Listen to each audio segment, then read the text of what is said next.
Okay.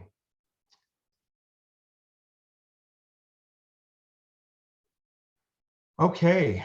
Good evening, everyone, and welcome to tonight's community listening session. I am Dr. D'Artagnan Scorza, the Executive Director of the Anti-Racism, Diversity, and Inclusion Initiative here at the county. I'm the Executive Director of Racial Equity, and I'm excited to be here with all of you. Really grateful that you've taken time to join us out of your very busy schedules. And just grateful to have the opportunity to be in dialogue about a very, very, very important issue on such an important day, right? On a day where not only are we demanding justice from our policing systems, but we're demanding justice for all Americans here in our society. So I just want to, again, thank you all so much for joining. We're going to talk about what we're going to do tonight. I'm going to kick it off with a round of introductions, or at least a welcome from our team. We'll get into our purpose and meeting flow here in just one second. But we'll get into meeting etiquette as well. So just bear with us as we prepare to go through all of this now. So again, thank you so much for joining us. On behalf of the County of Los Angeles and our Board of Supervisors, I am proud to welcome you to tonight's session. I want you to know that we're really centered on ensuring that folk in our community have the power and the capacity that you need to help us co-create solutions within the county. Tonight, we're going to have a really community-centered conversations, and the goal is to really co-create solutions, and I'll get into that here in just one second. We want to learn from you about what you believe will help make our community a better place. And we also want to make sure that you are able to, or at least by the end of the session today, we're able to learn about your opinions and ideas. Understand what it is that you care about, and help that allow that to help shape the direction we're moving in within the county. So tonight we're going to talk about what it means to have a community listening session. What is a community listening session? Well, it's a gathering that enables us to collect information from sort of an intersectional group of stakeholders within our community so that we can plan the work that we need to plan. A board motion that was passed recently, which I'm going to get into here in just one second, has encouraged us to really gather the type of input we need to drive county action. And this listening session is but one step to help us do that. I just want you to note again that the session is being recorded so that you're all aware that we are recording tonight's session as well. A community listening session is also an opportunity for you to have and allow for your voice to be heard, as well as to understand the stories behind the data, right? We may hear about the recent rise in violence and crimes, as well as reported incidents of hate against Asian American, Native Hawaiian, and Pacific Islander communities, but that doesn't tell us the story. That doesn't tell us what happens in communities. And so we're gonna be able to talk about that tonight. The purpose of tonight's meeting is to co-create and co-design actionable recommendations for the Board of Supervisors. I want to emphasize that the board was very clear that they wanted things to be actionable. And that's my commitment to all of you tonight, is to gather input from you that will help make tonight's activity highly valuable, engagement, but also one that really informs the feedback we're going to provide to the board. Our goal is to center community leadership and voice in this process and the development of these recommendations, as well as gather input to inform the steps that we're going to take as a county beyond our existing initiatives. And so you're going to hear tonight in our flow what we're going to do. So we're going to take some time to set the context. I want you all to be able to understand, well, what's actually happening, right? If we're going to get effective feedback from you, I want you to know what's going on. What are community leaders saying that are happening right now? So what's the context that's occurring? But what are we already doing, right? Because we know that there's some amazing things that are happening right now in the county, but we want you to be able to provide feedback so that we can figure out what more we can do to actually improve conditions within our communities. We also want to empower you to lead these discussions. So I'm going to call upon all of you to volunteer, to be facilitators, to be recorders, to be participants as we gather information tonight in our specific breakout groups. And so I just want to preview for you that we're going to be breaking out into 6 breakout groups later on, focused specifically on arts and culture, on community safety and violence prevention, also talking about healing informed practices. How do we deal with issues related to trauma and some of the challenges that we know many of our community members are facing? What do we do about education? I've been receiving a lot of emails from you all. Thank you for sending them, where some of you have said, we need to educate people in schools. We need LA schools to take a stand and help teach folk about ethnic studies, and have provided a number of recommendations on how we can teach folk about the history of our many communities here in Los Angeles. A fifth group is going to focus on intergroup relations. Some of you have also sent emails saying, hey, can we pull together folk in San Gabriel Valley? Can we pull together folk in East LA? And can we have sort of cross-community engagement opportunities? And so we want you to be able to provide those ideas in that breakout group space. And then finally, the civic engagement and policy group. We're going to have an opportunity to break out and choose the group you want to go into. And if we get nobody in one of those groups, I might ask a few of you to move around just so we can fill them out. But for the most part, we just want to lift up your leadership and your voice as well. Now, for tonight's agenda, we're going to cover a few community agreements, because going into a group setting like this, we want to make sure that we're all adhering to and have a shared understanding of what the expectations are in the space. I'm going to provide a brief overview of ARDI for you. And then we're going to have a community panel that will contextualize the issues facing our communities, as well as talk a bit about our county's response to hate and violence. We have a few county departments that are represented tonight, and they'll be able to introduce themselves. We'll get into our community discussions and breakouts. We'll have some breakout group report backs. We'll talk about next steps and how this work is going to actually influence the efforts we're engaging in ARDI, and then we'll move on to questions and answers. Now, what I would ask that you do at this time is I would ask that you please put your name in the chat. Tell us what organization or community or neighborhood you represent. And then also tell us what is one thing you're hoping to get out of tonight's meeting. So tell us who's here, who's in the room. Tell us your name, the organization or the community you represent, and one thing that you're hoping to get out of tonight's session. So while you're doing that, we want to make sure we still create space to get to know each other and build relationship with each other. Again, as a reminder, the session's being recorded, so we just want to make sure that you all know. Thank you, Karen, for joining us. We really appreciate it. Glad to have you here. I see so many familiar faces. Pamela, thank you again for joining us as well. I want to thank you all for being here with us tonight. So as we get into our community agreements and online etiquette, one thing I want you all to keep in mind is that learning leaves here, but stories stay here, right? There may be an opportunity for people to be vulnerable, to be open, to be trusting. And what I want you to note is, it's important for you to take the point of their story with you to understand sort of the point they're trying to convey, but don't take their story out there and sort of, appropriate it and replicate it at your own will, right? We're going to be sharing our stories tonight, but we want to honor the fact that people are going to open up and share who they are. And make sure that we sort of maintain the confidentiality that's associated with people when they share their stories. But take the learnings, take all the learnings you can. Please demonstrate mutual respect, no demeaning language. Make sure we take time to listen to each other, right? We have a one mic principle. When someone's talking, try not to interrupt. If you can as well, if it's at all possible, keep your camera on so we can stay connected. It's hard to sort of be in these community spaces in this virtual environment with our cameras turned off, but if you can, I understand some of you may have bandwidth issues. Totally, get it. If you have your kids, my daughter just came in here just now to ask me for something. Like, I was trying to figure out how to manage that, right? We know that's going to happen. It is okay. By all means, take care of yourself and take care of your needs. But if you can, also use gallery view so you can see more people on your screen. Be concise where possible and create space so that everyone can participate. Finally, be open to different opinions, right? We all have different perspectives. No one perspective is better than the other. But do your best to understand the pros and cons of every opinion, and not just those that you prefer, the biases that we already bring to the space. Ideally, when it's your time, please be in a quiet space or use headphones if you can. If you don't, that's perfectly fine. But if you want to keep your video on, we ask that you do so. You can rename yourself with either your preferred pronouns if you choose to do so, or the name you want to be called and honored and identified by.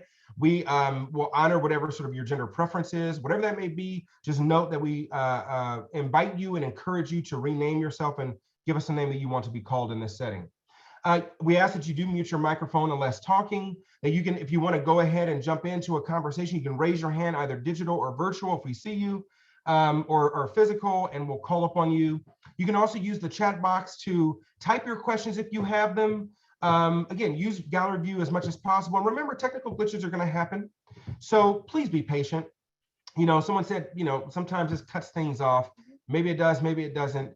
We're all going to be doing our best tonight. So just bear with us in this virtual environment. Now, I'll briefly talk about what ARDI is. In July of 2020, after the death of George Floyd, the Board of Supervisors came together and said, hey, we need to build up on all of this amazing work that we've been doing in the community. And we want to make sure that we're able to advance. We want to advance justice within our community. So they passed a motion declaring racism as a public health crisis and developing and creating a unit called the Anti-Racism, Diversity, and Inclusion Unit. I was hired in December to be its inaugural executive director, and I'm proud to be here with all of you today. Our charge is to help serve as a functional unit to move the county towards being anti-racist, which is to ultimately be proactive about the policies, the practices, and procedures, as well as the attitudes that contribute to structural and institutionalized racism. What generated sort of the interest around this work today is a motion that was passed about 2 weeks ago, centered on figuring out what more the county can do to address hate and violence. And so what we're calling upon all of you to do is to help us co-create solutions as it relates to this, these issues facing our Asian American, Native Hawaiian, and Pacific Islander communities.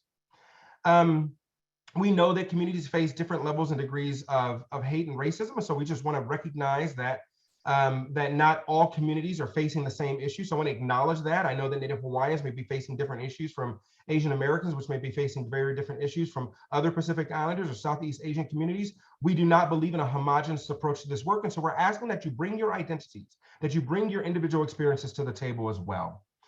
The county has been doing quite a bit of work, but what the Board of Supervisors are interested in figuring out, and that's what we're going to talk about tonight, is what more can we do? The county's increased funding for its 211 and LA versus Hate campaign.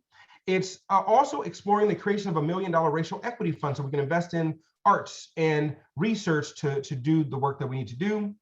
And a work group has been created, which I'm glad to see many of my counterparts on here tonight, Kristen Sakota, Andrea Welsing, Amy Zmoulis, and others who are working on this effort as well. And so tonight's effort was really spawned by and supported by and led by our board offices. And I want to thank our board leaders from Supervisor Hahn's office and Supervisor Mitchell's office, as well as the entire board, for their leadership advancing this effort today. What we're really aiming to achieve is a society whereby we're actually becoming racially just, right? Racial equity is what it means to sort of live in a society where race is no longer a factor, right? And whether or not you're burdened by the challenges we deal with in society or benefited by them as well. And so what we're really trying to do is ensure that ultimately each and every single one of us are treated equitably, that we have equitable opportunities, that we have access to the resources we need to thrive and do well in our communities, right? To live a good life, and to make sure that no one group is burdened or experiencing disparities or one group overly benefits by the opportunities that are provided for in our society. I'm going to skip this slide because I really want to get to our community panel tonight. And I want to thank you all so much again for joining us. So before we get into this panel, I want to thank our special guests for being a part of tonight's conversation. Joining us tonight on this panel is a group of phenomenal community leaders. We're going to talk about and help us set the context for the conversation we're having tonight. Mike Fong is the LA County Community College District Board of Trustees. He serves on the Board of Trustees for LACCD. He was elected in March 2015. And LACCD, as you may be aware, is among the largest districts in the country, representing more than 250,000 students. Mike is also a lifelong Angelino and serves as the Director of Policy and Government Relations for the City of Los Angeles Department of Neighborhood Empowerment. In addition to Mike, tonight we have Herb Hatanaka. Herb is the Executive Director of Special Services for Groups, which has been in existence since 1984. Since his administration, the agency has grown from a staff of less than 660 to over 1,200. And he's led a number of community-based projects and was instrumental in helping to move this issue forward here in the county. Next, we have Manjusha Kulkarni. Manjusha is Executive Director of the Asian Pacific Policy and Planning Council, A3P-CON, which is a coalition of over 40 community-based organizations that serves and represents more than 1.5 million Asian Americans and Pacific Islanders here in LA County. She's also a lecturer in the Asian American Studies Department at UCLA. Go Bruins. I also appreciate and love my Trojans, just so you're aware. But she's been featured in numerous publications, including the New York Times, CBS, and CNN. Thank you for joining us again tonight, Manju. Rick Noguchi is Chief Operating Officer at the Japanese American National Museum, where he has more than 20 years of experience in the nonprofit sector, serving in various management, fundraising, and philanthropic positions at UCLA, at the California Community Foundation, and the James Irvine Foundation. He is also a phenomenal poet, folks. He wrote The Wavy Caught and The Ocean Inside Kenji Takizo. and is the co-author of a number of books. I want to thank Rick for joining us tonight. Finally, Connie Chung Joe is the Chief Executive Officer of Asian Americans Advancing Justice here in Los Angeles, which is one of the nation's largest legal and civil rights organizations for Asian Americans, Native Hawaiians, and Pacific Islanders. Prior to joining the Asian Americans Advancing Justice, Connie served as the Executive Director of the Korean American Family Services organization for more than 11 years. And under her leadership, she nearly quadrupled its budget and staff and provided culturally and linguistically responsive services to immigrant families, especially those struggling with mental health, domestic and family violence, and acculturation stresses. I want to thank all of our panelists for joining us tonight. And they're going to take a couple of minutes to introduce their work, talk about their work, and help set the context. I want to thank again each of you and ask that Manju go ahead and kick us off. Talk to us about the moment that we're in and some of the work that you're doing to help address the challenges our communities are facing. Thanks so much for that introduction and welcome. It's an honor to be with you all today and to share a little bit of our work at APCON. We've been following the issue of hate against Asian American communities since February of last year, when there was unfortunately a hate incident against a middle school child in Los Angeles. He was accused of being a COVID carrier and essentially physically attacked and verbally assaulted on the schoolyard.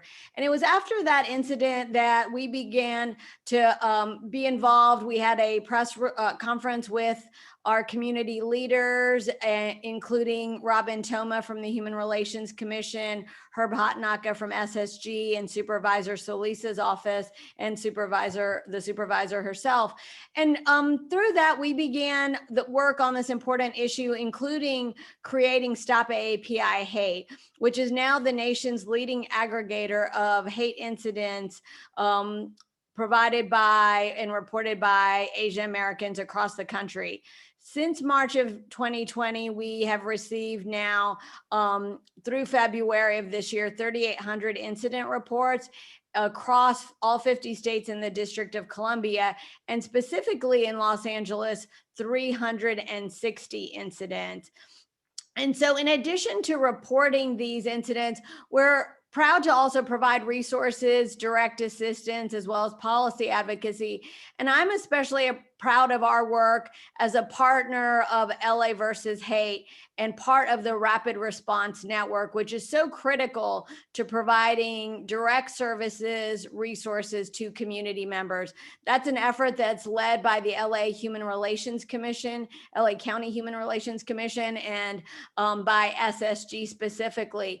And I think it's through programs like this that individuals in our community get culturally and linguistically appropriate mental health services, legal resources, also help in terms of engaging civically with local leaders, et cetera. And so I want to just point out not only that this program exists to serve our communities, but that moving forward, we really need more resourcing of exactly these kind of programs. I've had an opportunity to testify in front of Congress just days after the Atlanta incident, and I shared with members of Congress this program, which is really so innovative.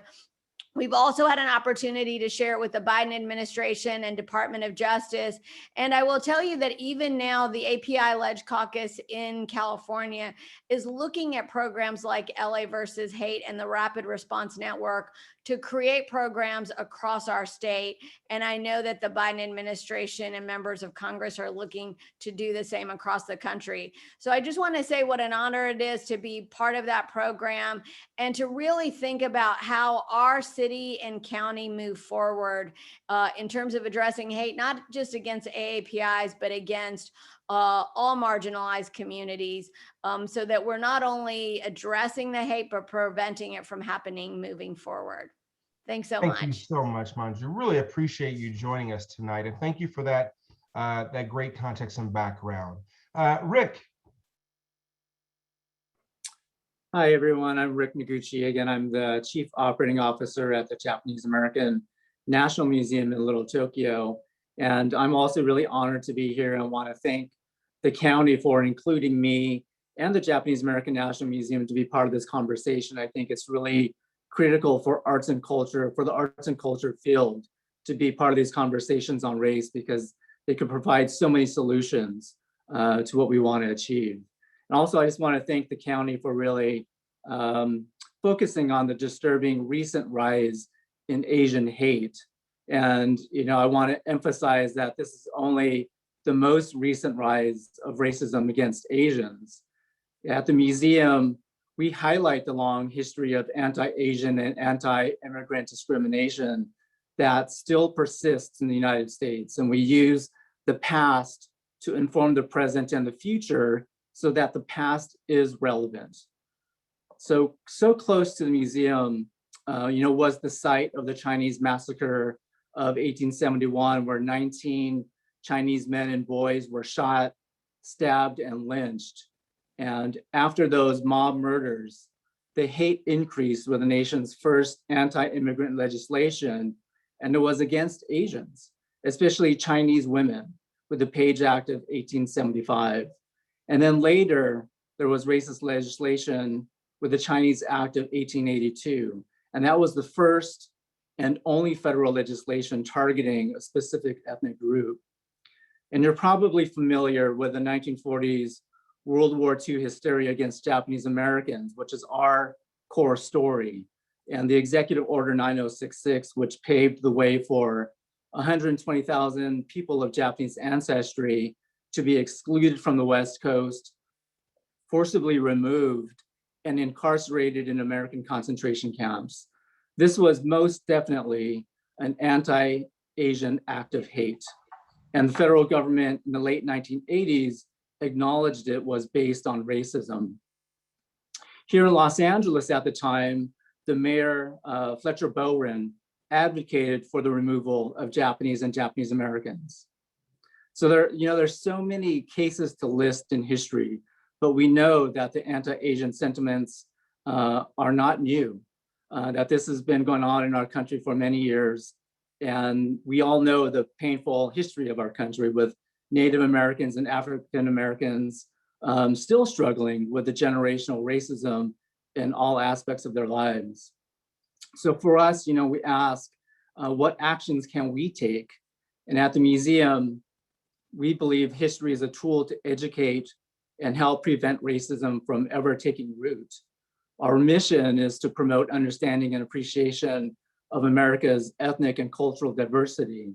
And our core exhibit celebrates the Japanese American experience, but also addresses that prejudice and discrimination that earlier generations faced and endured since the first immigrants came from Japan in the late 1800s. Our other changing exhibits explore Japanese American and Asian Pacific Islander experiences as a way to empower those stories, since few other institutions will embrace those themes. Currently, our museum hosts virtual visits tailored for adults and children that are online tours exploring the Japanese American story of how unchecked discrimination can lead to our civil rights being violated. Recently, we served as a venue for a gathering organized by numerous grassroots groups to address and speak out about the recent increase in crimes against Asians, and almost 1,000 people showed up despite the pandemic, and more than 500 people were on live stream.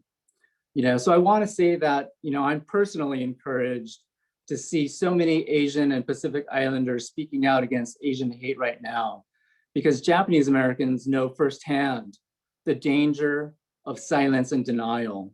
During World War II, with that hysteria, there were very few people in the US that spoke out when the government violated the constitutional rights of Japanese Americans.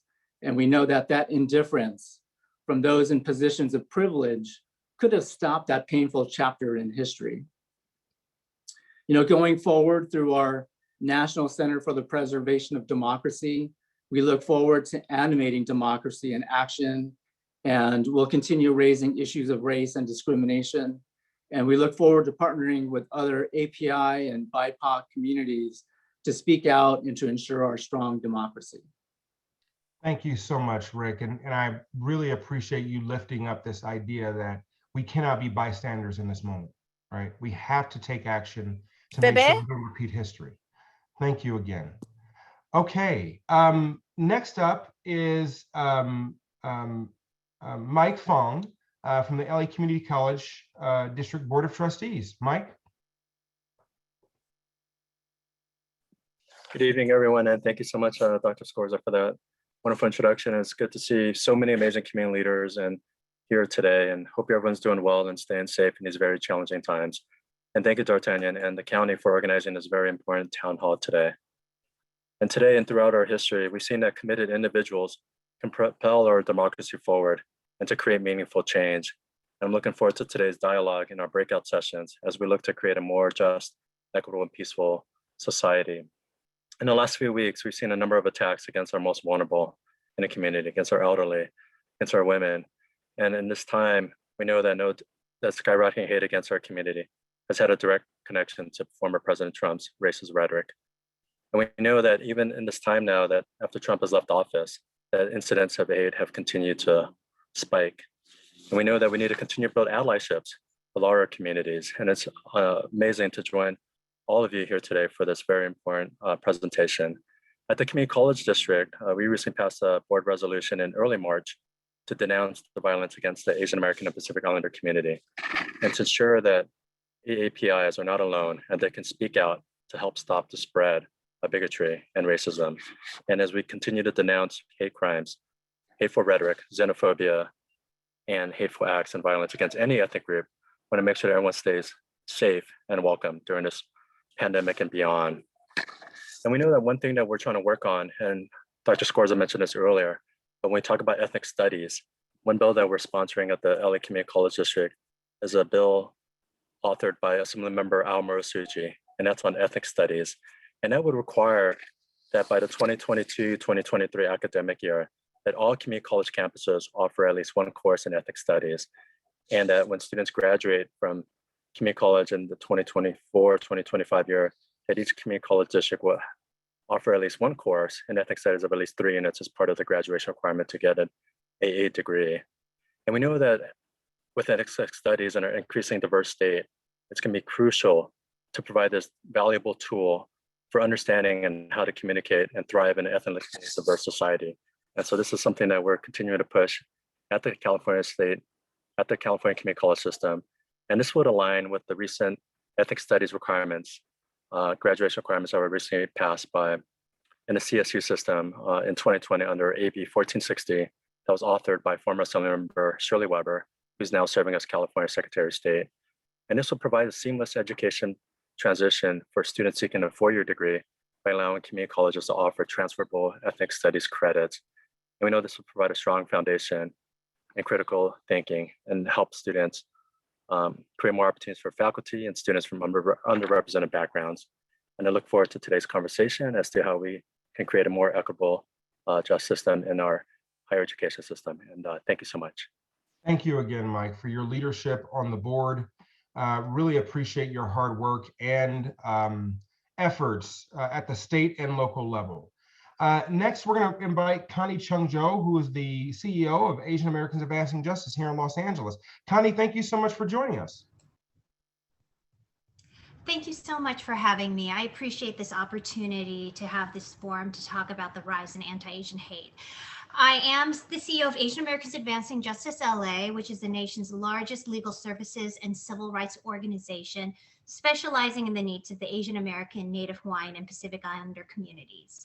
I'm also the co-chair of LA versus Hate. And I want to be clear that this issue and the rise in anti-Asian hate is something that our organization is taking very seriously. And it's also something that personally for me, I am committed to investing in this issue and making sure that we can address it.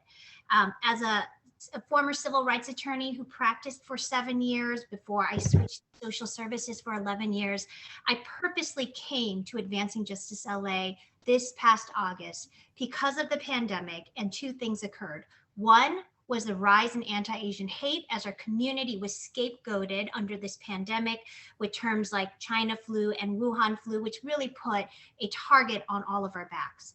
And the second thing was the murder of George Floyd, and through the Black Lives Matter movement, a public reckoning around systemic racism and anti-Blackness in our society, that I felt it was important to return to civil rights and social justice in my line of work. And that is how I ended up coming to Advancing Justice LA this past August. And I want to acknowledge that we had a verdict today in the Derek Chauvin trial. And I was relieved to see that justice was served in this situation, and hope that we'll see more of those as we move forward. I will mention that LA versus Hate has developed a rapid response network that is so important in order to reach Asian victims of hate, particularly those who tend to fall through the cracks because of language and cultural barriers. And it directs them to culturally responsive mental health, and other victim services. We know of the 4,000 or so reported incidents from groups like Stop AAPI Hate that Manju helped to co-found. There are so many more incidents that are not reported every day. And LA versus Hate is creating a network to provide support to all victims of hate at this time.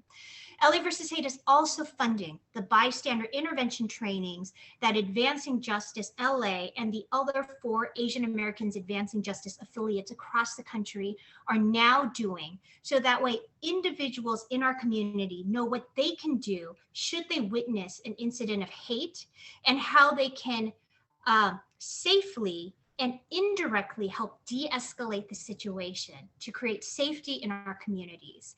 And these trainings have been so popular, there have been more than 60,000 people trained in our bystander intervention trainings through the Hollaback curriculum since the pandemic began. And in LA, we have been also launching our trainings here, and so happy that through LA versus Hate, we can do these. These bring about safety in our communities at the moment that harassment or these incidents are happening, as opposed to waiting afterwards in how to respond to somebody who's already been injured or attacked. Moreover, LA versus Hate has been really recognizing what's happening in the schools. As Manju mentioned, we know that schools are one of the places where hate is now fomenting again as the schools are opening back up. And through their expertise in schools, understanding how to prevent bullying and to get in on the school campuses so students and teachers are protected, and we can be proactive in preventing violence in an area where we can anticipate it happening.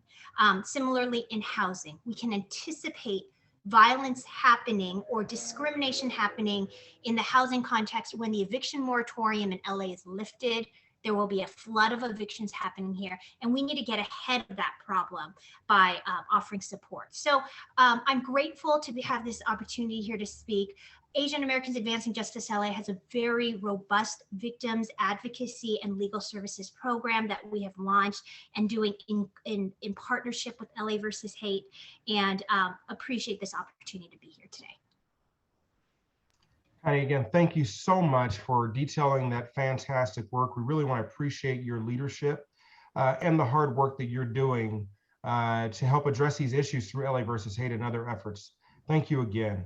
And certainly last but not least, Herb, we'd like to thank you again for joining us tonight. Please share with us what's going on in your area of focus as well.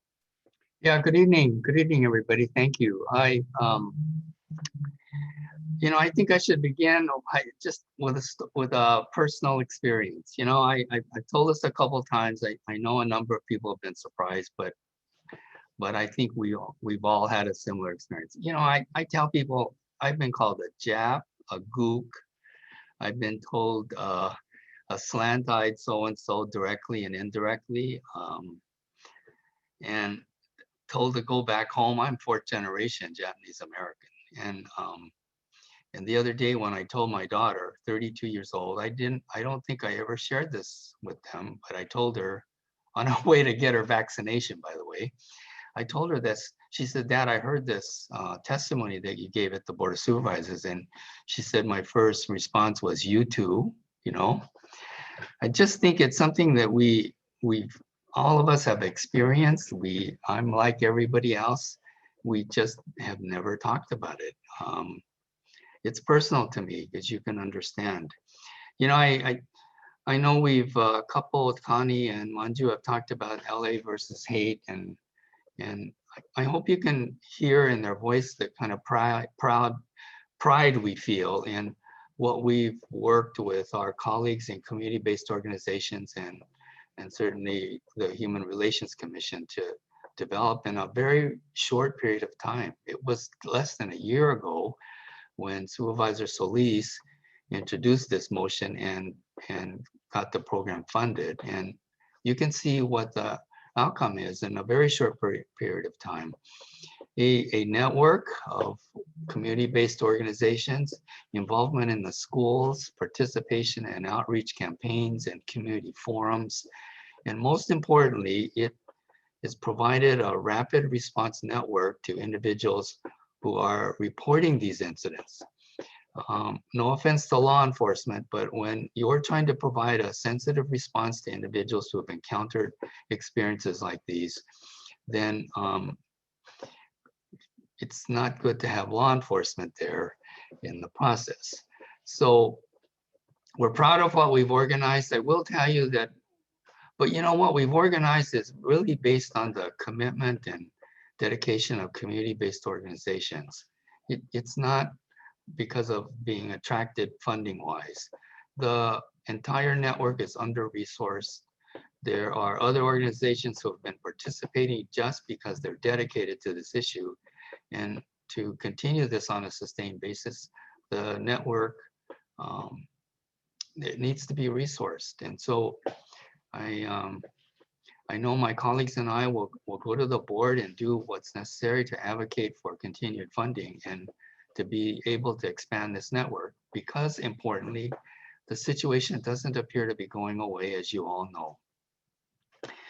In another minute or so, I want to say that, you know, I participated in the drafting of this motion with Supervisor Hahn and Mitchell to elevate this issue, and importantly, to elevate this API hate issue to the highest level of county government, the Board of Supervisors. And importantly, to broaden the issue with regard to what are known about root causes. Responding to victims that are experiencing these hate is not the root cause.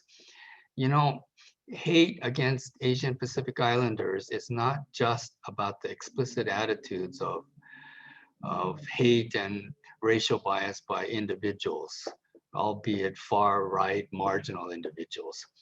But it is, I think, about racism and about racial inequality in a system. Racism directed at Asian Pacific Islanders, and like it or not, they're not just marginal individuals or only occur somewhere else in the South and in the Midwest. It's occurring with great frequency here in our own county. We need this body that the motion calls for to examine this issue of racism as it may exist, and as a first step, as it may exist in county government. We want the Board of Supervisors to take action on our recommendations. I personally want this body to examine discriminatory policies and procedures within county government, for example, that directly or indirectly promote API racism. We certainly have racial inequalities with regard to access to services in this county, such as health and mental health care, which I think we all know is a key metric of racial inequality in the public system of services. You know, my colleagues and I continuously make these disparities known to the Board of Supervisors and departments in this county, and nothing gets done about it year after year. There is no accountability for this. Similarly, it appears to us that racial inequalities with regard to access to leadership positions within county government is a relevant topic for my people. It's not hard to see that our people are not well represented to the highest levels of highest echelons of county government. There are many other examples to make known, to identify, and to make recommendations. And I hope that this is a first of a facilitated discussion to organize that body so that we can sustain our efforts long after I think the network has been able to respond to victims. Thanks for the opportunity, and look forward to conversations. Thank you. Thank you so much, Rick, for your thoughtful response and practical recommendations. And this is certainly the reason why we're here, folk. I think what you've heard tonight from our community representatives is a reflection of what we're hoping to hear from all of you as well. So we wanted to model by listening to voices of our community leaders and folk who are on the ground doing work in our communities, what it is that we're looking to hear from you. So when we get to our community listening session, I ask that you think about, the recommendations that you have. What actions can the county take? How can we continue to do this work or advance this work? And what more can we do beyond what we're already doing? And so, again, I want to thank them for joining us tonight. And I want to demonstrate my appreciation for all of you as we continue to move forward through this dialogue and through this agenda. So with that being said, let me go ahead and turn it over now to our county representatives. They're going to talk a bit briefly, maybe a minute or two, about what we're doing at the county level so that when we get ready to do our breakout groups, you'll have the information you need to, again, talk about what more we can do. So with that being said, I'd like to welcome our public health representatives from the Office of Violence Prevention, Andrea Welsing, to today's conversation to talk about what the Office of Violence Prevention and Public Health is doing to help address these issues today. Andrea?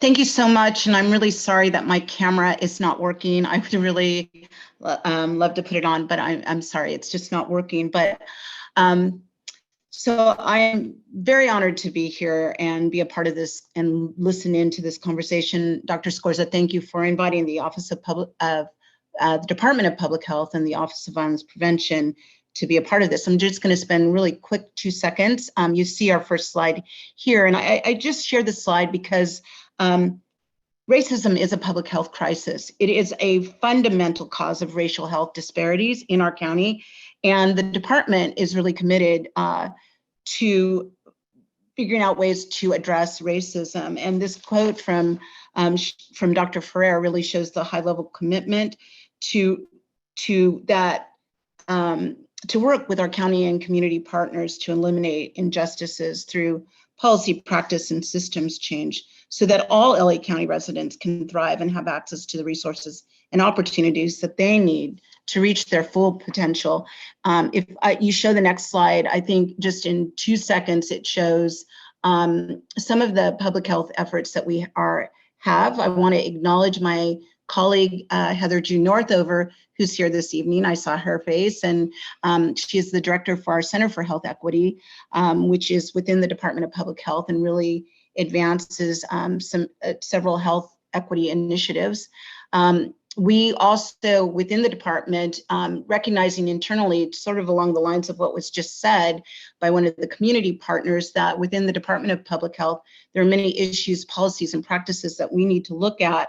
And so the violence and racism dialogues and work group are really ways to elevate that conversation among public health employees to sort of really begin to identify what some of those fundamental issues are and where are some opportunities for policy, practice, and systems change within the department itself.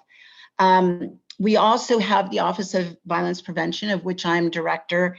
And as part of that office, we have 5 priorities, really, many of them very closely connected to advancing anti-racism work, including creating cultures of peace, fostering safe neighborhoods, building healing, informed, and equitable systems of care, sharing data in a culturally relevant and accessible way so that we can use that data to inform our efforts and understand where disparities are occurring. And really, we want to support children, youth, and families through place-based, local community-led and community-driven place-based efforts. And so we are here as allies. We are very happy to be working with ARDI and with our county and community partners in a number of ways, including with the Human Relations Commission, Robin, who you're going to hear from, and the Department of Arts and Culture, working very collaboratively along with those departments to advance our anti-racist efforts. within the Office of Violence Prevention and certainly within the Department of Public Health. Thank you. Thank you so much, Andrea, for sharing that background. Happy to share additional information. I think one of the questions that just came in the chat is, are these resources or is this information available on a specific website? If it is, would you mind going ahead and putting it in the chat and sharing that with folk today? Thank you again, Andrea.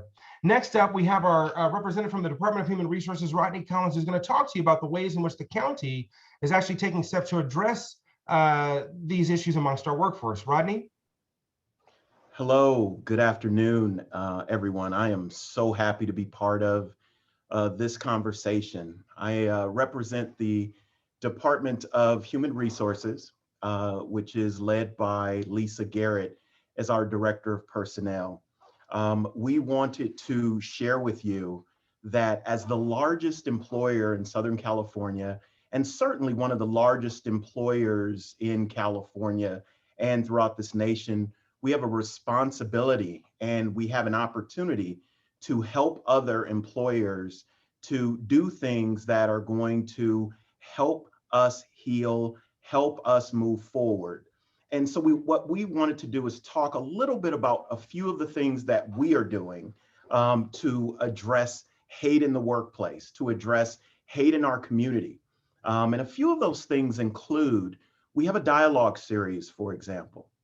And our dialogue series, which allows for discussion of difficult topics, of issues that typically we avoid, many workplaces will avoid. And what we are seeing is that we see this as an opportunity for all employers to open up dialogue by bringing experts in to speak with employees, to talk about the tough topics. Some of the topics that we have taken on here in the county include LGBT rights, race and health, effects of racism in education, civil unrest and social inequities. And on May 27th, we have scheduled another dialogue, which is Stop Asian Hate. And our tagline for this discussion is, what affects one of us affects all of us. And these dialogues provide really a good best practice that we will work with other municipalities and open up to the community. Right now, it's limited to really our employee workforce, which is over 100,000 individuals. But we are looking at opening this up to the larger community and also working with local municipalities to join us in this effort to have these constructive dialogues about race. And a few of the other things that we are working on, and I heard a comment made about ensuring that our Asian brothers and sisters are making it as high as possible in the county. And I recently was appointed as assistant director under, again, Lisa Garrett. And one of my responsibilities is recruitment. And so we are doing some things differently. Our recruitment effort has certainly always involved advertisements with our ethnic journals and ethnic newspapers to make sure that we are reaching individuals regardless of, to make sure that we're reaching individuals inclusive of all races. Now, one of the things that we are also doing with our recruitment effort is we are starting to reach out to our nonprofits, and we are letting them know that when there are executive positions open, we need your help in identifying individuals to apply and to be at the table to be considered by executives here in the county, as well as the Board of Supervisors. So we need your help to drive those individuals to us. We encourage it. It is my responsibility now, and we look forward to anything that you can do to increase those numbers and help us, help our workforce look like the community that we serve. In addition, a few other things that we are working on that we do, it includes training.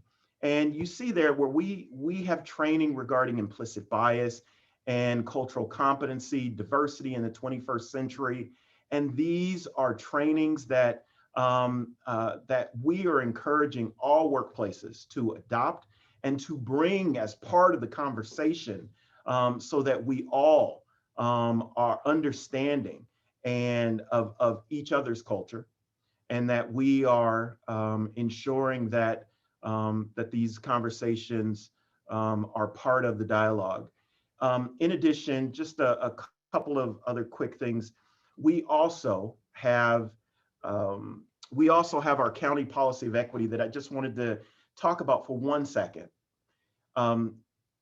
We want to encourage that employers have policies that actually speak to the standards and conduct that they expect. And the County of Los Angeles is proud of its county policy of equity, which was actually emulated by the state of California and put into some of its own policies. This ensures that our county employees understand what is expected of them. And in addition to our county policy of equity, our actual policies, we have policies in our countywide discipline guidelines that inform our employees that even conduct that you engage in outside of the workplace, that if there is a nexus, and certainly, hate and other types of violence, those things certainly have a nexus into our workplace. And we ensure that we have countywide policies that address those and ensure that we as a workforce can address, can take action against those employees should they engage in that type of conduct that we are trying to prevent. So these are a few things, and I am looking forward to the conversation so that if there are other things that we can do to address some of these concerns, we are here and we look forward to the continued discussion. Thank you so much. Thank you, Rodney. Really appreciate you sharing that with the community. Next up, we have Michelle Daniels from the Bureau of Victim Services. Michelle? Michelle, I think you're on mute. Let's go ahead and unmute you. There you go. There we go. Thank you, Dr. Scorza, and good afternoon, everyone. The slide that you see before you provides a very brief but cogent overview of what the Los Angeles District Attorney Bureau of Victim Services does. It basically, we're divided into 3 sections of services: direct services, which is that second column, claims verification unit, and our restitution enforcement program. We are not a group of prosecutors. Instead, we are a group of victim services representatives. We're located throughout Los Angeles County, in offices, in courthouses, and in some police stations and sheriff stations. We have one mission, and that's to assist victims and their family. We hope to bring hope and help with their healing when, sadly, an act turns into a crime, as is the case in many of the hate acts that we've heard about in recent months. Our victim services representatives help victims with emergency needs, with counseling resources and referrals, with restitution orders, and return of personal property. We will escort victims to court, provide them support in court, explain the criminal justice process to them, and provide them information and updates on the status of filed cases. But however, you should know a crime need not have been filed, a criminal case need not have been filed for us to provide services. The only requirement is that it be reported. Victim services representatives will assist both victims of violence and the threat of violence also in applying for compensation for crime-related losses with the California Victim Compensation Board. We're trained to help child as well as elder victims, victims of domestic violence, sexual assault, victims with disabilities. We can also assist victims in several languages. Where we don't have personnel who speak given language, we use the language line to assist. All of our services are free. Citizenship status does not matter. We never ask anyone about a legal residency requirement. Those who are eligible for compensation from the state generally include victims of crimes of violence or threat of violence. As I said earlier, whether or not a criminal case is filed, family members or those who live with the victim, including those who are dependent upon them for financial support, and anyone who pays for the funeral or burial expenses in the case where a victim has died. Also, a person who is a primary caretaker in the case of a minor may qualify, as well as child witnesses to any crime. I'm not going to go through the list here because you can read it for yourselves, but what I will do is put our email in the chat so that anyone who needs to contact us knows how to contact us, and I will also place our phone number there. Thank you so much, Michelle. Really appreciate your leadership and your hard work. Thank you for sharing that information, folk. Again, please look to the chat. We'll make sure that's available for you as well. And yes, we will make these materials available to all of you. We'll make the slide deck available to all of you if requested. So don't hesitate to reach out to our ARDI team and we'll make that available. Okay, next up we have Robin Toma from the Human Relations Commission. Robin's leadership has been essential over the past 2 decades or so to help move this county forward. So Robin, I want to thank you for being here tonight.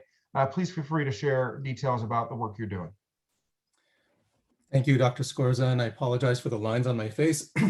Seem to have the afternoon sun hitting through even escaping through the blinds I have. So I wanted to just begin by saying that it's really a pleasure to be with all of you, both county side and community side. We are part of a department that has a vision. Otto Solorzano is the acting director, and it really does, I think, express not just what we're about, but really what all of us here are about. And it goes like this: we're an unstoppable force that uplifts and protects our most vulnerable and builds vibrant, thriving communities free of prejudice and inequity. That's, of course, the vision, and it's something that we have been in for a long time. One of the ways in which we actually have been dealing with this is we've been tracking hate crime over the years. And one of the most important things that we've learned is that, number one, unfortunately, racial, ethnic, national origin hate crime is about half of all the hate crime that happens in LA County. There's actually a whole other segment that targets sexual orientation, religion, gender, and disability. And so we know that, unfortunately, in our great diversity of LA County, we see a diversity of hate crime. But the other thing that we know is that it's severely underreported. And that's not just our personal local experience that's backed up by studies. It's actually also reflected in the Justice Department's annual survey of crime victims. And so we know that, and we have seen that even though the hate crimes reported have been rising over the past several years, and that we've hit our highest mark in 10 years. And we know that what's been happening in terms of our national leadership has fueled that. We are also aware that there's so much that goes underreported. And going back to some of the stories that have been already mentioned, and I venture to say that everyone on the line here could say that there's been a time in your life when you've experienced an act of hate. It may not have been a hate crime, but it was an act of hatred and hostility and prejudice. And the issue was that there was nowhere to report it. So what we did is recognizing that we're only really seeing a sliver of the hate that goes on in our county, unfortunately. At the same time, recognizing we have a great deal of multicultural, multiracial unity and understanding, there is this part of our community which has to live with hate. And the problem is that we don't even know about it because people had nowhere to report it. There was nothing that could be done about it because there was no services being offered for victims of hate unless they were hate crimes. And in that case, there would be prosecution potentially, not always. So we worked with the Board of Supervisors and we launched this campaign, LA versus Hate, and then it was an anti-hate initiative that was searching for a name. When we came up with LA versus Hate, we felt like that was potentially the way that we can not only connect to the whole community, but we did something different with our campaign. So the first things we did is we identified that we need to be innovative. With limited funds, we wanted to actually use social media and reach out through a number of communities so they can identify their own community, whether it's geographic, cultural, racial, by profession, whatever it was, they can connect to a sports team. We have a Dodgers versus Hate GIF that you can download. But importantly, we wanted to make it adaptable to the different communities that are out there. And that was one way that we wanted to just get attention to the fact that we are all really united against hate here in LA County. The second part that's so critical though, and this is really what was different, is we decided, well, why would people even report hate? We had to make it easy for them just to dial a number or go to a website. But even then, why would they continue to report if nothing happens? You know, what's the point of it? Yes, we would use the data and we'd inform our strategies and our resources about where we should be addressing them. And that's really important. But the individual is saying, well, what about me? How does that help me in the short run or my immediate needs? And so we realized that we needed to make sure that we set up a system that provided assistance to every single person who reported hate. And we did that by partnering with 211, which had already been dealing with a lot of calls for social services and other needs. And we equipped them to be able to handle reports of hate. And more importantly, we did something that was unique. We made sure there was a case manager that could follow up with the caller to make sure that that person was getting what they needed. And we recognize that, you know, it's not just about whether there's criminal prosecution. People need counseling. People need help in pursuing a potential civil rights claim, anti-discrimination claim from a business, a school, whatever. People may not know that they can file for or pursue a criminal investigation anonymously. And all of this, we wanted to make it free. So that's the second part of our initiative, LA versus Hate, is to make sure that every person who calls gets help.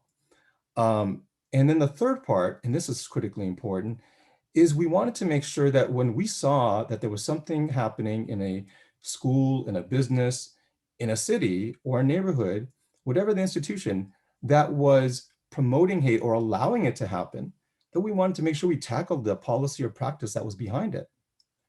So we connected with our many partners in the community, and some that you've already heard, Asian Americans Advancing Justice, APCON, SSG, but also a whole host of other community-based organizations, nonprofits that represent the many other communities targeted for hate in LA County. The African American community, the LGBT communities, the Latino communities, immigrant communities, the Jewish community, Muslim communities, all of them are also part of our network. As was mentioned, it's a challenge because we don't have a lot of funding, but what we do have is the commitment of so many organizations.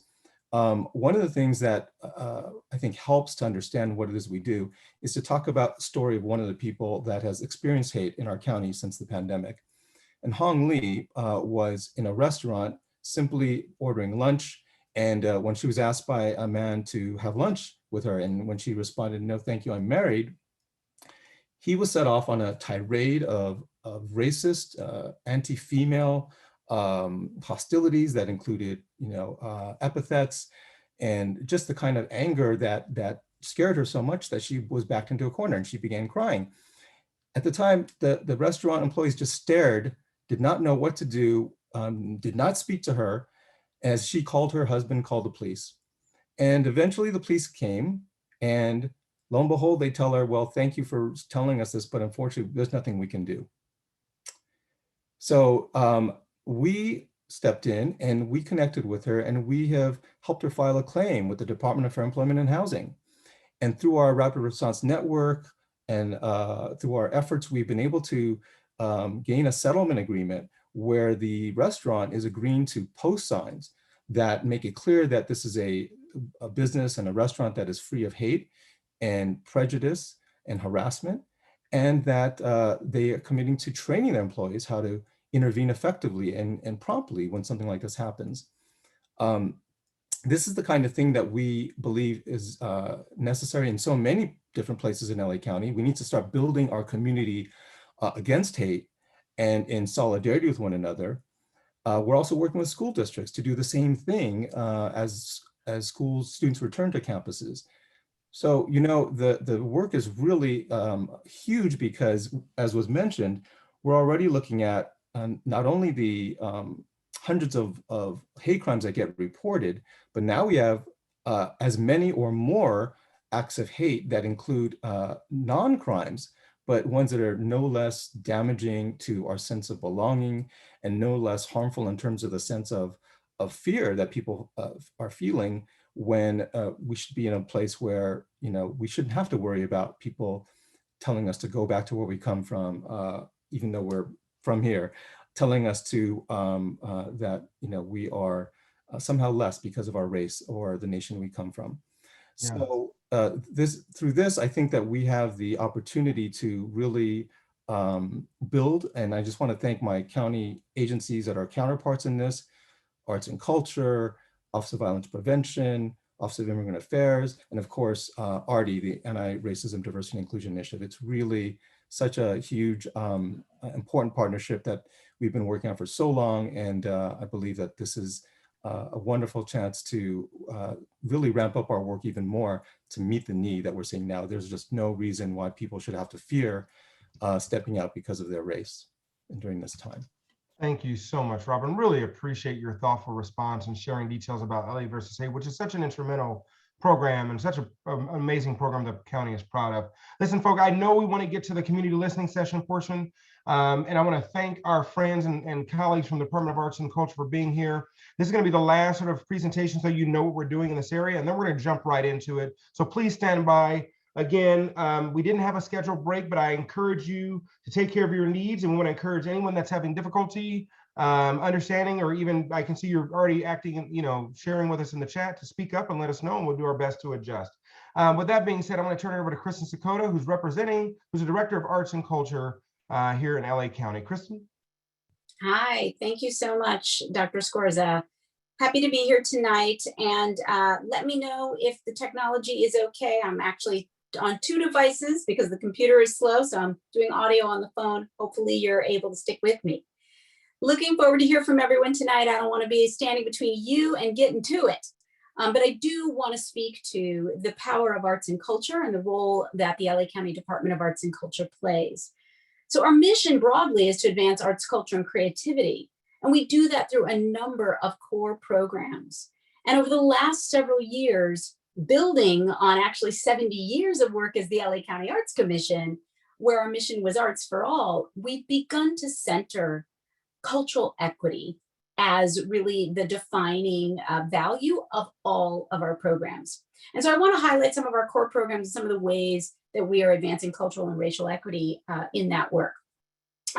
We give grants. Grant making is a huge part of our portfolio. And so we fund a diverse array of all artistic disciplines, so many BIPOC-led and serving organizations, more than up to about 500 arts organizations, as well as social service and social justice organizations that use the arts, like Asian Americans Advancing Justice, or like arts organizations like Japanese American National Museum, and so many more. And so that's a critical part of our work, supporting their work and their relevance in the community. But in arts education, we have a huge division. And so when we're talking about educating youth, one of the core pieces of that is arts learning, not only because that actually protects their well-being, their educational attainment, and their skills for future careers, but arts has the power to expand notions of cultural inclusion and hearing other people's stories through arts integration. We also support diverse representation in the arts and culture field by expanding career pathways. Our arts internship program is open now. I will put a link to our website in the chat for anyone who's interested. We commission artists for civic art projects, county capital projects, and at any time may have up to 100 projects ongoing, and really seeking to have those diverse voices represented throughout civic spaces. And we're pushing forward cross-sector strategies to advance equity across sectors through the arts, arts in education, arts in the economy, arts in justice reform, for example, through lifting up and funding trauma-informed and healing-informed arts practices for youth, both those that are incarcerated and as a prevention strategy, repurposing justice dollars to fund communities that are justice and systems impacted. And of course, I have to mention the LA County Cultural Equity and Inclusion Initiative, which has been a catalyst for so much of this work and so many things we're doing right now and programs also to come. I want to just highlight a number of strategies that we're using to uplift the power of arts and culture for narrative change, for a sense of belonging, as well as it is a public good. And so ensuring that there's equity and diverse representation in the arts is critical in a place like Los Angeles. So we're advancing it at the policy level. We have a suite of 3 major policies, even after the Cultural Equity and Inclusion Initiative, a new regional blueprint for arts education, as well as a county cultural policy. There was a motion on that today from Supervisor Solis and Kuehl, as well as an arts and justice reform plan. We also use data disaggregated by race and other factors to address the demographics of the cultural workforce, as well as to identify and inform our programs and strategies. And what you heard here, we're uplifting so many leaders in this room and others, diversity through the arts and through community-based arts organizations and programs, and being a partner to so many, including those on this panel. So I love that arts is intersectional. We are a partner in LA versus Hate, which has an art-based strategy for its digital campaign. We are also working, like all the county departments are, with the ARDI, Anti-Racism Initiative. And we have a creative strategist, artist in residence with the Office of Violence Prevention, helping to lead that storytelling project to humanize storytelling, as well as a department being on that steering committee. So those are just a few of the things we're doing. Oh, and I should mention partnering with Department of Human Resources in their dialogue series to integrate the arts as a multicultural way to expand different issues and cross-cultural exchange. So much happening, but so much more to do. And I'm excited to get to it. I just want to acknowledge many leaders in the room from our appointed arts commissioners, including Norma Provincial-Picardo, members of the Cultural Equity and Inclusion Advisory Committee, including one of the co-chairs, Mike Che, and so many others, Karen Mack and Rick Noguchi and Snehal Desai, leader of our East-West Players in the room, artists as well. So glad to be with you. Thank you to our staff, and thank you to all of our county partners. Thank you so much, Kristen, for your leadership and the work you've done lifting up the arts and culture and really centering equity in storytelling and the work that we're doing throughout LA County. I just want to thank all of my county partners and all of our panelists today for joining us. We really wanted to make sure that in this moment that we have the resources and the information we need to advance this work, but we're going to now move on because I really want to, spend some time gathering information from all of you as well. And so we're going to do what's called a community-led discussion and breakout group. And in these community-led discussion and breakout groups, there are going to be 6 different breakout groups and rooms. The first room is going to focus on arts and culture, the second on community safety and violence prevention, the third on healing informed practices, i.e. mental health and or dealing with trauma. The fourth room is going to focus on education, the fifth on intergroup relations, and the 6th room is going to focus on civic engagement and policy. And so if you find that any of these topics really interest you, we're going to invite you to join the room that you want to focus on. And if, by the way, we find that there's nobody in a room, I might assign a couple of you just to get some feedback in that space. But here's the thing. The reason why we're doing it this way is because we want to privilege your leadership and voice in this space in order to co-create solutions. And so what we are asking you to do is volunteer to be the facilitators, the reporters, the timekeepers, the harmonizers as well. More instructions are going to be on the following slide. Just be aware of the space you're taking up in that group. So if you find yourself talking a lot, maybe fall back a bit and let somebody else speak. But if you also find yourself not speaking, speak up, right? Elaborate if you're shy. Please maintain respectful spaces. No offensive behavior will be tolerated. And so we just want to make sure that we're lifting up that principle in these spaces, and our staff and team will be visiting each group to make sure you have the support you need to, 1, get started, but 2, we will call you back from the breakout session with a 1-minute countdown when there's time. You'll have about 30 minutes or so in these breakout groups to provide feedback. But the good thing about this is that it gives you an opportunity to have a conversation, but that's not the only way we're going to get feedback from you tonight. So in the chat, I'm posting a link so that you can actually respond directly to our ARDI team and our work group to let us, oh, sorry, it was the wrong link. That was the, Lizette, can you do me a favor, please, and go ahead and post the link? I tried to cut and paste it from the Zoom chat, but it didn't come through.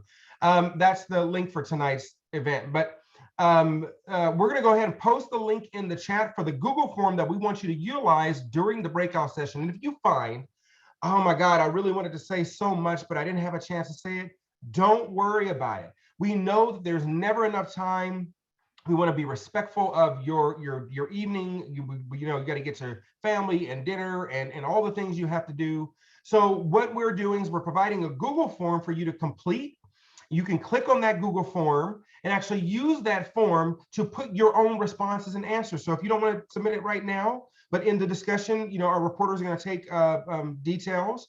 If you want to take some time to fill it out, you can do that as well. We just ask that you do that by no later than tomorrow, frankly, because we're going to be synthesizing and gathering all these details. So just know this is not the last place for you to engage. This is not the only opportunity. There will be numerous opportunities. And so when you get into the space, take about a minute or so to organize yourselves. We're asking for people to volunteer to be facilitators and our equity managers. Thank you for those of you that have sort of stepped up already. This is the person that's going to help guide the conversation and the questions that we provided for you. We ask that you serve as a neutral voice to elicit full discussion by all participants and follow-up questions as necessary. So, for example, if you find somebody providing some recommendation, ask them, and it's not clear, say, hey, can you please clarify, or what do you mean by? These are some of the questions that you can ask to help move the conversation along. We also need a recorder or reporter who's going to provide a 2-minute feedback, a 2-minute report back to the larger group when we come back from our breakout groups. That person is going to act as a spokesperson for your work group with a high-level recap of the conversation. We also ask that you refrain from using names and associating your report back to a specific name. The timekeeper is going to allot no more than, it's actually going to be a little bit less now, no more than 10 minutes per question. But the final question, fortunately, is one where you can just sort of fill in anything else that you may want to allow. And then for all of you as participants, in addition to the report given by the recorder, again, we want to hear directly from you. So we have both the group conversation, but also your individual feedback, which is welcome. Right now, you can go ahead and take a screenshot of these instructions, either by using your phone. So take your phone, lift it up, put it on the screen, take a screenshot. If you're on a device, you can take a screenshot from that device as well. Or if you are on a Mac, you can hold Command-Shift-3, and that'll take a screenshot so you can pull up the instructions. Or if you're on a PC, hit Control plus print screen, or you can use a snipping function that will allow you to take note. Here are the questions for you. Again, take a screenshot of these questions. They're also on the Google form. So go ahead and use the Google form. They're the same questions. Across the groups, you're going to be asked, from your perspective, what are some of the drivers or causes for anti-Asian American, Native Hawaiian, and other Pacific Islander hate and violence? What are some of those drivers of violence? And then across groups, what are some of the top priorities that you believe you'd want to see the county address? And so we want to capture those 2 bits of feedback. For the breakout groups specific to the topic that you've selected, we ask that you, now that you've heard from county leaders and community representatives, what are some of the services, strategies, and supports you believe are needed now and in the future within your community? So you can focus on your specific breakout group area. Again, these are on the Google form, so you don't have to memorize them. You can also take a screenshot at this time. And then again, for all groups, if there's something else you wanted to add and you didn't get to add it, and you'd like to provide information that was not covered in the first 3 questions, that's sort of our catch-all question. So with that being said, I want to thank you all again so much for joining us. We're going to go ahead and move into our breakout groups. Again, here is the community feedback form. You can see it. You'll be able to access it. You can click on or copy the link in the chat to access the form. Facilitators, as a reminder, they'll help guide the conversation. Recorders and reporters will take general notes, but each of you as participants can record your individual responses on the Google form and allows for both collective and individual feedback. Your responses are anonymous unless you would like to put your name in the form, but it'll be used to inform recommendations presented to the Board of Supervisors. With that being said, I want to go ahead and open up all of our rooms now. Ask that you join the breakout group, select the one that you want to join at this time, and we'll call you back in 30 minutes for our debrief. We will repost the Google link at this time. Lizette, can you go ahead and repost the Google form link, please?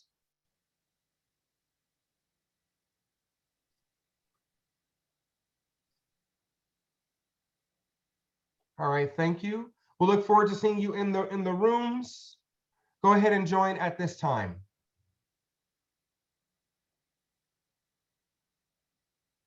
I'm on an iPhone. How do I get to the breakout room? I'm going to stop sharing my screen here. Stand by and we'll go ahead and help you in just a second, okay? Thank you.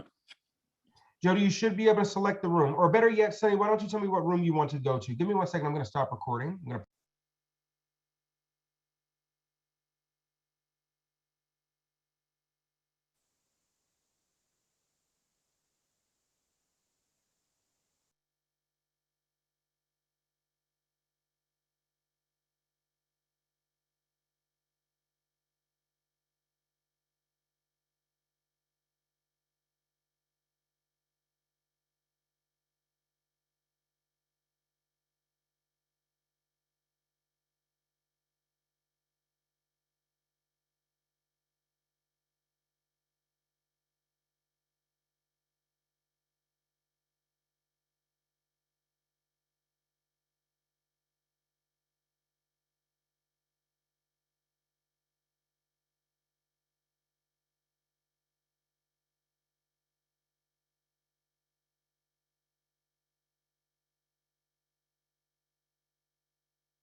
Oh, we're getting back into the group, right?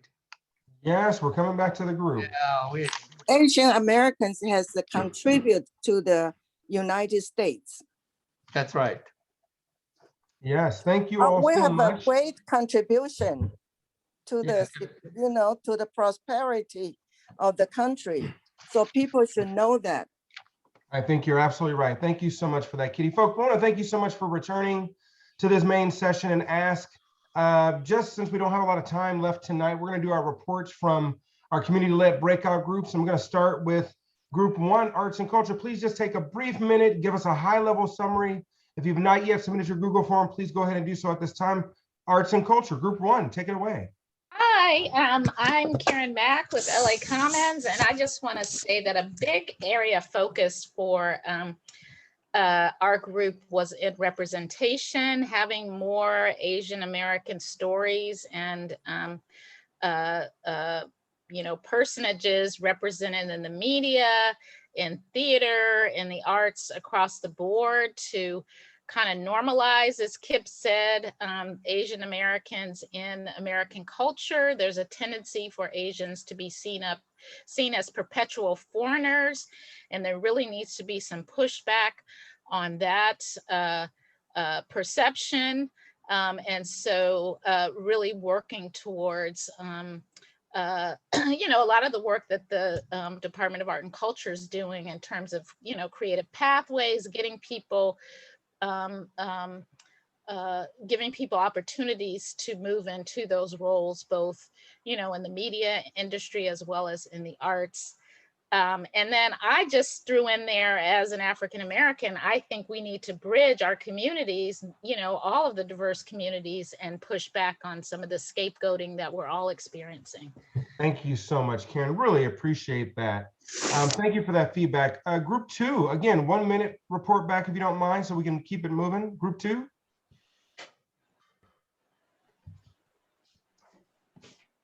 Hi, just muting myself for our group.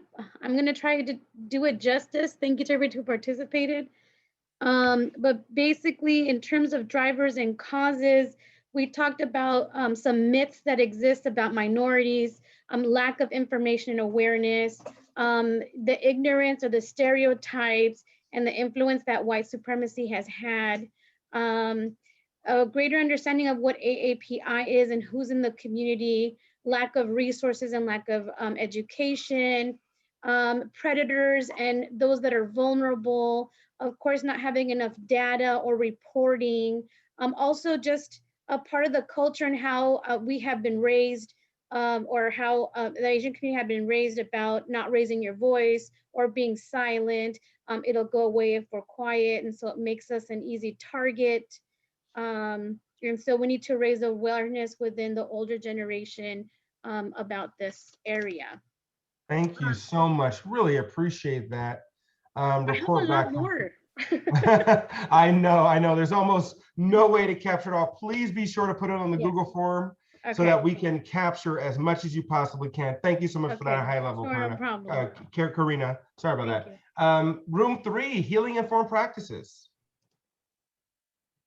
Hi, did you want for all of the answers or all the questions? No, just a high level, just a 1 minute high level debrief. So I think we had a range of experiences within our groups. I think some of the common themes were the different ways that systemic racism has impacted multiple groups. I think a lot of the similarities that different people have experienced. I think issues around media and media portrayal, and also issues around who are the leaders and who are the people deemed leaders, and are they really speaking out on behalf of particular marginalized groups, or are they people who might have more academic experience and credence, or people who happen to go into a neighborhood when something happens, but are they still there afterwards? And are they still really truly part of the community who are doing the work? I think generally, in terms of things that people are hoping for, include more recreation and opportunities for different people to be talking with each other, more opportunities for stories to be shared and held, and people to understand and learn from each other, arts and recs, parks and recs types of events, these types of events where people can start learning more, and getting different people out of their own communities that might be a little bit more keeping people within particular communities, and learning a little bit more about other ones, and not therefore not excluding as many people too that might lead to some segregation. Thank you so much, Olivia. Really appreciate it. Fantastic work. Again, folk, all the groups are doing a phenomenal job. I just want to lift that up. Let's go to group 4, education. So I was trying to lead education, believe me. I just trying to get used to that thing.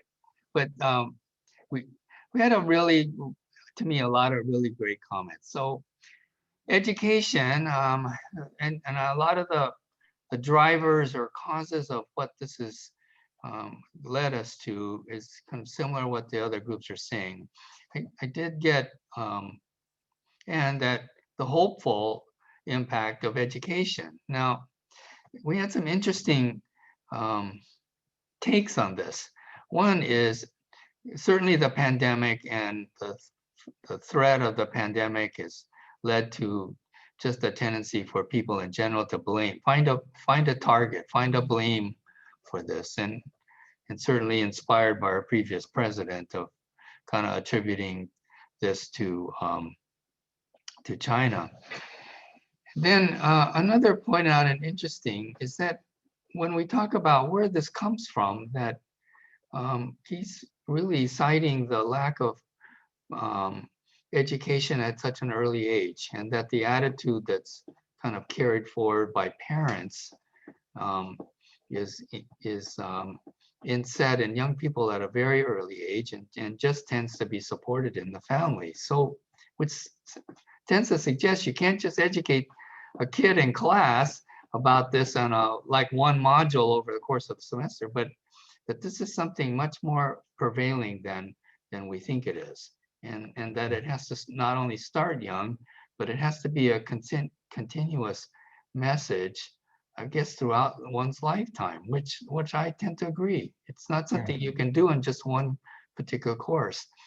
And then one other interesting take on this was a young lady from Hacienda the Heights, where I live, and she said that in our community, we need to educate our own about this happening and what can be done about it. We need to rise up as a community, maybe as a beginning to just socially get together. Yeah, I live in Hacienda Heights, and if you live there, you know there are a lot of Asians there, but we don't socialize with each other about community issues. Okay. And, thank you. So that would be an important mechanism to do it. There are many others, and I'll fill out the Google form. Yes, thank you so much. I really appreciate that. I know we're pretty much at time, but I wanted to make sure all the groups had an opportunity. Thank you for that. Group 5, intergroup relations. We're going to take a few more minutes here, folks, if you don't mind, and bear with us. Group 5. Hi, everyone. I'm representing Group 5. So just a quick recap. We got to know a little bit about why we all kind of joined the group. Some highlights from that was that finding where the cross-cultural work is happening in LA, wanting to know about that, the need for healing and increasing understanding and creating space for dialogue, recognizing the connection of white supremacy to the violence of all of our directed to all of our communities.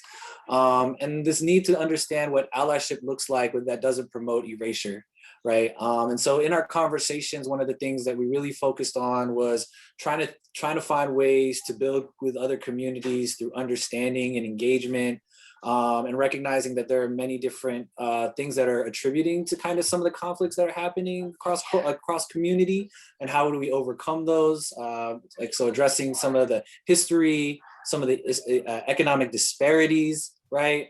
The stereotypes that are being placed on our communities. And so some of the things we would love to see going forward is really a promotion of trainings and giving us the tools to be able to have better constructive conversations, positive communication, verbal tools to help us address and articulate what it is we're actually feeling and seeing, and expanding on our language to express what's going on, increasing cultural awareness and sensitivity. We would love to see more of the county getting involved, actively involved.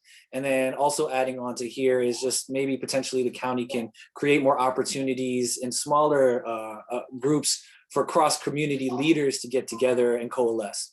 That's it. I love that idea. Thank you so much, Alexander. Really appreciate it. And finally, last but not least, Group 6, Civic Engagement and Policy.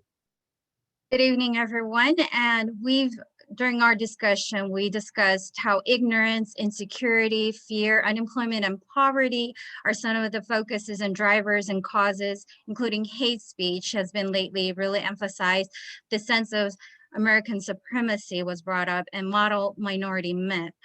Now, other top priorities that we talked about were prevention and know how we can do policy has to go up to at the top levels. And for example, there has never been an Asian board of supervisor, need more Asian representation at the top levels, or possibly redistricting, where we now represent 15% of the population in LA County, yet there is no true representation, more leaders at the top level, and need of long-term results through policy.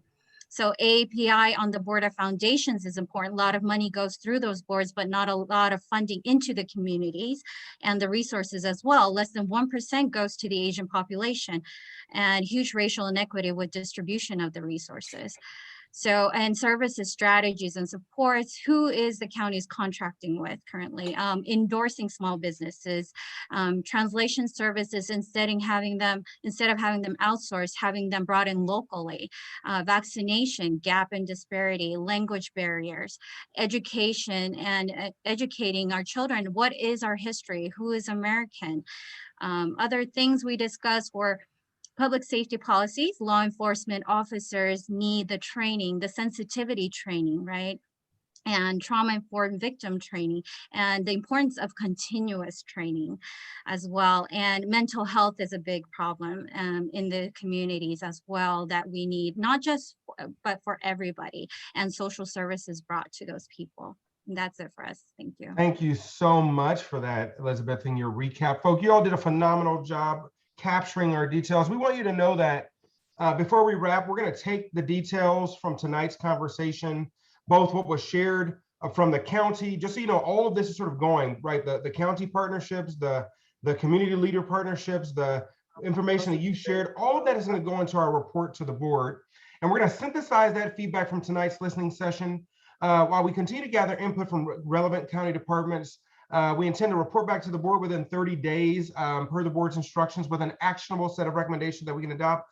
Please note, tonight is not the end of this conversation. This is in many ways building upon the work that's been done already, and we'll continue to do so. We're going to share those results with all of you and many stakeholders that are engaged.